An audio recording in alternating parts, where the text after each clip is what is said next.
नमस्कार, मैं हूं सत्यपाल और आप देख रहे हैं CWB हिंदी न्यूज। शक संवत 1945, विक्रम संवत 2080। आज ज्येष्ठ माह के कृष्ण पक्ष की अमावस्या तिथि और दिन शुक्रवार है। तदनुसार अंग्रेजी तारीख 19 मई सन 2023। आज यानी 19 मई को स्नान दान श्राद्ध आदि की अमावस्या है। साथ ही आज वट सावित्री का भी व्रत किया जाएगा। आइए सबसे पहले एक नजर डाल लेते दिन भर की सुर्खियों पर। हरियाणा में इस दिन मानसून देगा दस्तक, बताएंगे मौसम विभाग की लेटेस्ट अपडेट। नए संसद भवन का उद्घाटन 28 मई को प्रधानमंत्री नरेंद्र मोदी करेंगे। पुरानी बिल्डिंग से 17,000 वर्ग मीटर बड़ा 28 महीने में बनकर हुआ है तैयार। कर्नाटक में सिद्धारमैया सीएम, विधायक दल के नेता चुने गए। वहीं शिव कुमार डिप्टी सीएम होंगे। JEE एडवांस 2023 परीक्षा का आयोजन 4 जून से, एडमिट कार्ड 29 मई को होंगे जारी। हरियाणा में ग्रुप C CET मेंस परीक्षा से जुड़ी एक धमाकेदार अपडेट सामने आ रही है, बताएंगे पूरी खबर। 2 साल से इनएक्टिव जीमेल अकाउंट डिलीट होंगे। मेल, ड्राइव व डॉक्यूमेंट और गूगल फोटोज को एक्सेस नहीं कर पाएंगे यूजर्स, कंपनी ने अपडेट की जारी। प्रधानमंत्री नरेंद्र मोदी आज जापान, पापुआ न्यू गिनी और ऑस्ट्रेलिया की 6 दिनों की यात्रा पर रवाना होंगे। 40 से अधिक कार्यक्रमों में करेंगे शिरकत। और अब खबरें विस्तार से। मौसम विशेषज्ञों की माने तो 19 मई को प्रदेश में मौसम खुलने लगेगा। 2 दिन के बाद दिन का तापमान बढ़ेगा, लेकिन 23 मई से फिर से मौसम में 3 दिन के लिए बदलाव देखने को मिल सकता है। हरियाणा के फतेहाबाद जिले में बुधवार आधी रात को आए तूफान ने जमकर तबाही मचाई। अंधड़ के साथ बारिश हुई। प्रदेश में भले ही बादलवाई, बूंदाबांदी और आंधी का दौर चल रहा हो, लेकिन अधिकतम तापमान में कोई ज्यादा गिरावट सामने नहीं दर्ज की गई है। हरियाणा में शुक्रवार को आसमान साफ होने लगेगा, लेकिन 4 दिन के बाद फिर से हरियाणा को एक और ताजा पश्चिमी विक्षोभ प्रभावित करेगा। वहीं 23 मई को पश्चिमी विक्षोभ के उत्तरी पर्वतीय क्षेत्रों पर सक्रिय होने से हरियाणा, NCR व दिल्ली में एक बार फिर से तेज हवाएं चलेंगी। हल्की से मध्यम बारिश हो सकती है। वह 1 से 2 स्थानों पर गरज और चमक के साथ ओलावृष्टि की भी संभावना जताई गई है। वहीं 26 मई तक प्रदेश में मौसम खराब रहेगा। हरियाणा के डिप्टी सीएम दुष्यंत चौटाला ने भिवानी में अपने दादा पूर्व सीएम ओम प्रकाश चौटाला पर पलटवार किया। दुष्यंत ने कहा कि अभी मैं 40 से 50 साल और राजनीति करूंगा। मुझे एनडीए छोड़ 2% वोट वाले दल के साथ जाने की आवश्यकता नहीं है। बता दें कि ओम प्रकाश चौटाला ने जजपा को लेकर बयान दिया था कि वे अपने पोतों को इनेलो में नहीं शामिल करेंगे, क्योंकि उनकी लोकप्रियता खत्म होती जा रही है। मीडिया से बातचीत में दुष्यंत चौटाला ने पहली बार अपने दादा एवं पूर्व सीएम ओम प्रकाश चौटाला के कड़वे बोलों पर पलटवार किया। हरियाणा के सिरसा जिले के गांव बणी में सरपंच नैना झोरड और पूर्व सरपंच के परिवार के बीच झगड़े के निपटारा करने के लिए कई गांव के सरपंच, गणमान्य लोग, राजनेता, झोरड खाप के प्रतिनिधि पहुंचे। इसमें सर्वसम्मति से सीएम के रवैये पर उनके खिलाफ निंदा प्रस्ताव पास किया गया। जब तक सीएम सार्वजनिक तौर पर माफी नहीं मांगते, तब तक किसी भी भाजपा नेता और विधायक के गाँव में प्रवेश नहीं दिया जाएगा। झोरड खाप के राष्ट्रीय अध्यक्ष विनोद झोरड ने इसकी पुष्टि की है।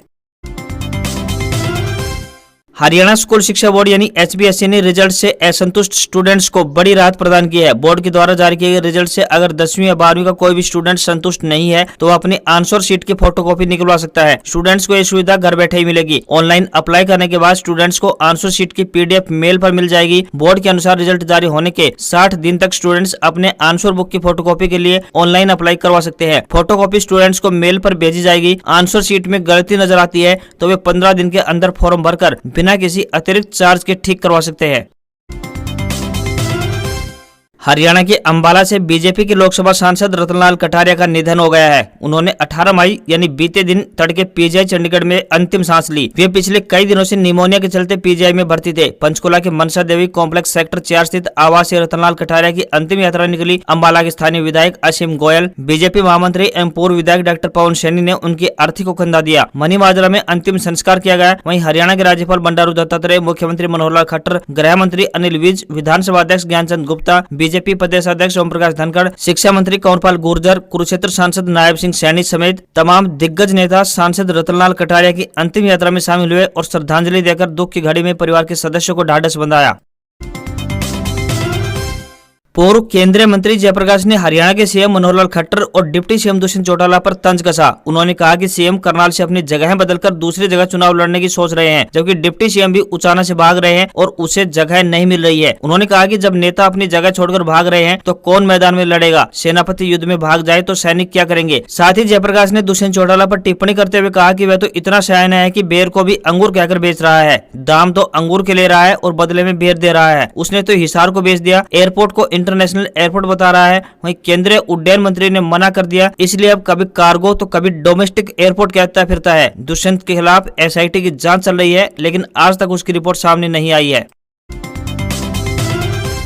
हरियाणा के मुख्यमंत्री मनोहर लाल खट्टर का दिल्ली, गुरुग्राम और रेवाड़ी का दौरा स्थगित कर दिया गया। अंबाला के सांसद रतनलाल कटारिया के निधन के बाद तय कार्यक्रम कैंसिल करने पड़े। मुख्यमंत्री को कोटली से विधायक लक्ष्मण सिंह यादव के सुपुत्र के जन्म महोत्सव पर रेवाड़ी शहर के कोनशिवास रोड स्थित गणपति गार्डन में आयोजित समारोह में शाम को शिरकत करनी थी। शहर में सुरक्षा व्यवस्था भी कड़ी की गई। राव तुलाराम स्टेडियम में हेलीपैड भी बनाया गया, लेकिन देर रात अंबाला के सांसद रतनलाल कटारिया के निधन के बाद दौरा कैंसिल करना पड़ा। इससे पहले मुख्यमंत्री मनोहर लाल को नई दिल्ली और गुरुग्राम में भी कुछ कार्यक्रम में हिस्सा लेना था। इसके बाद शाम को उनका रेवाड़ी पहुंचने का कार्यक्रम तय था।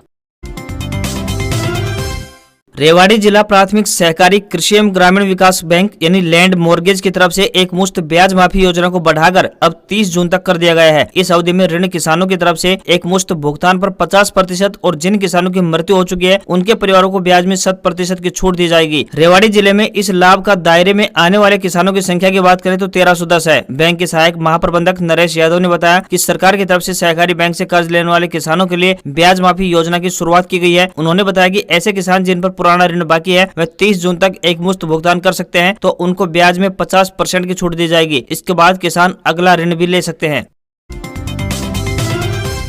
भारतीय सामाजिक अनुसंधान परिषद दिल्ली द्वारा कार्यालय सहायक के पदों पर भर्ती के लिए आवेदन मांगे गए हैं। आपको बता दें कि यह भर्तियां संविदा आधार पर की जाएंगी। जो भी उम्मीदवार इन पदों के लिए इच्छुक हैं, वह अपने आवेदन भेज सकता है। आवेदन करने की अंतिम तिथि 27 मई 2023 तय की गई है। इन पदों के लिए आवेदक स्नातक पास होनी चाहिए तथा अंग्रेजी टाइप में 35 शब्द प्रति मिनट या फिर हिंदी टाइप में 30 शब्द प्रति मिनट की गति होनी चाहिए। आवेदक को कंप्यूटर पर MS ऑफिस यानी माइक्रोसॉफ्ट ऑफिस पर काम करना आना चाहिए। कोई भी आवेदन शुल्क नहीं देना होगा, यानी यह भर्ती निःशुल्क फ्री है। आयु सीमा 18 वर्ष से लेकर 28 वर्ष के बीच होनी चाहिए। उम्मीदवारों से विनम्र निवेदन है कि भर्ती के लिए आवेदन करने से पहले आधिकारिक विज्ञापन अवश्य देख लें।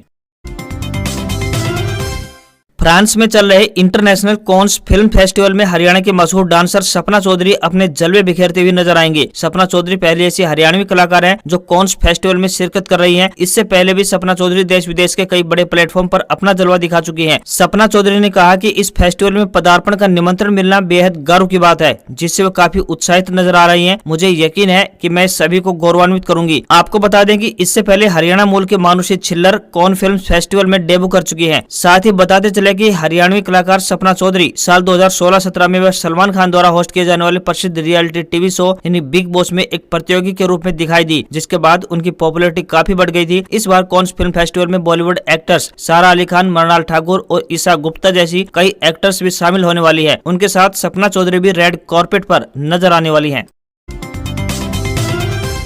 हरियाणा में ग्रुप C CET मेंस परीक्षा से जुड़ी एक धमाकेदार अपडेट सामने आ रही है। आपको बताते चले कि हरियाणा कर्मचारी चयन आयोग यानी HSSA के अध्यक्ष भोपाल सिंह खत्री की तरफ से परीक्षाओं से संबंधित जानकारी दी गई है। हरियाणा में ग्रुप C के करीब 32,000 पदों के लिए 15 जून से स्क्रीनिंग टेस्ट शुरू होंगे, जो जुलाई महीने तक चलेंगे। खाली पदों के 4 गुना अभ्यर्थियों को टेस्ट में शामिल किया जाएगा। जुलाई के आखिर तक भर्ती प्रक्रिया पूरी कर ली जाएगी। इसके बाद यानी अगस्त या फिर सितंबर में ग्रुप D के 12,000 पद के लिए सामान्य पात्रता परीक्षा यानी CET आयोजित होगा। हरियाणा SSA की तरफ से लक्ष्य बनाया गया है कि 31 दिसंबर 2023 तक 60,000 पदों पर भर्ती प्रक्रिया पूरी कर ली जाएगी। वहीं ग्रुप C के 32,000 पद, ग्रुप D के 12,000 पद व शिक्षकों के 7,500 पद और साथ ही 6,000 पद पुलिस कर्मियों की भर्ती इस दौरान की जाएगी।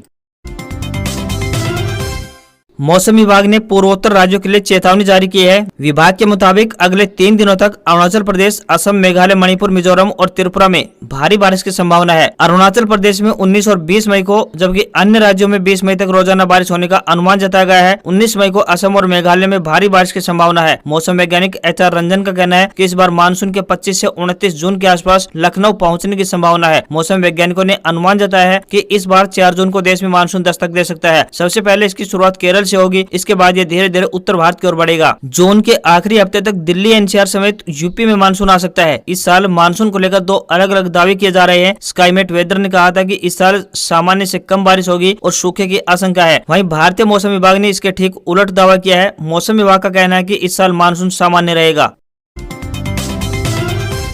प्रधानमंत्री नरेंद्र मोदी नई पार्लियामेंट बिल्डिंग यानी संसद भवन का उद्घाटन 28 मई को करेंगे। नए संसद भवन के सिविल स्ट्रक्चर की सफाई शुरू हो गई है। सेंट्रल विस्टा प्रोजेक्ट के तहत बनी ये बिल्डिंग प्रधानमंत्री नरेंद्र मोदी का ड्रीम प्रोजेक्ट है। लोकसभा अध्यक्ष ओम बिरला ने गुरुवार को प्रधानमंत्री नरेंद्र मोदी से मुलाकात की और उन्हें नए संसद भवन के उद्घाटन के लिए आमंत्रित किया। बता दें कि 64,500 वर्ग मीटर में बना नया संसद भवन 4 मंजिला है। इसमें 3 दरवाजे हैं। इन्हें ज्ञान द्वार, शक्ति द्वार और कर्म द्वार कहा गया है। सांसदों और VIPs के लिए अलग एंट्री है। नया भवन पुराने भवन से 17,000 वर्ग मीटर बड़ा है। इस पर भूकंप का असर नहीं होगा। इसका design HCP design planning and management private limited ने तैयार किया है। इसके आर्किटेक्ट बिमल पटेल हैं। नई बिल्डिंग की सबसे बड़ी विशेषता संविधान हॉल है। कहा जा रहा है कि इस हॉल में संविधान की कॉपी रखी जाएगी। इसके अलावा महात्मा गांधी, जवाहरलाल नेहरू, सुभाष चंद्र बोस, देश के प्रधानमंत्रियों की बड़ी तस्वीरें भी लगाई जाएंगी। अभी लोकसभा में 590 लोगों की सीटिंग कैपेसिटी है। नई लोकसभा में 888 सीटें हैं।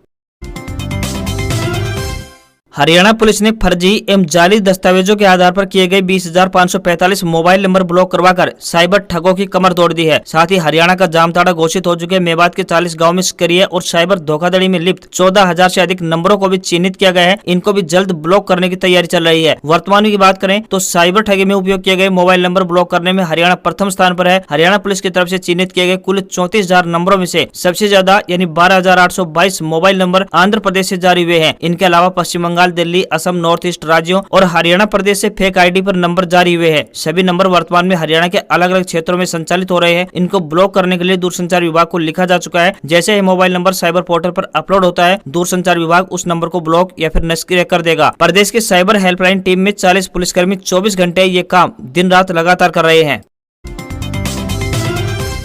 शेयर बाजार में गिरावट देखने को मिली। सेंसेक्स 128 अंकों की गिरावट के साथ 61,431 के स्तर पर बंद हुआ। वहीं निफ्टी की बात करें तो 51 अंक फिसलकर 18,129 के स्तर पर बंद हुआ। सेंसेक्स के 30 शेयरों में से 17 में गिरावट और 13 में तेजी देखने को मिली है। SBI के शेयर 1.70% टूटा है। इसके बाद इसका शेयर 9.95 रुपए फिसलकर 576 रुपए 35 पैसे के स्तर पर पहुंच गया। रुपया अमेरिकी डॉलर के मुकाबले 22 पैसे कमजोर होकर 82 रुपए 59 पैसे के स्तर पर बंद हुआ। पेट्रोल डीजल की कीमतों में कोई बदलाव नहीं हुआ है। फिलहाल दिल्ली में पेट्रोल 96 रुपए 72 पैसे प्रति लीटर तो डीजल 89 रुपए 62 पैसे प्रति लीटर के हिसाब से बिक रहा है। आज खबरों में बस इतना ही। देखते रहिए हरियाणा का सबसे बेहतरीन news channel CWB Hindi news. नमस्कार।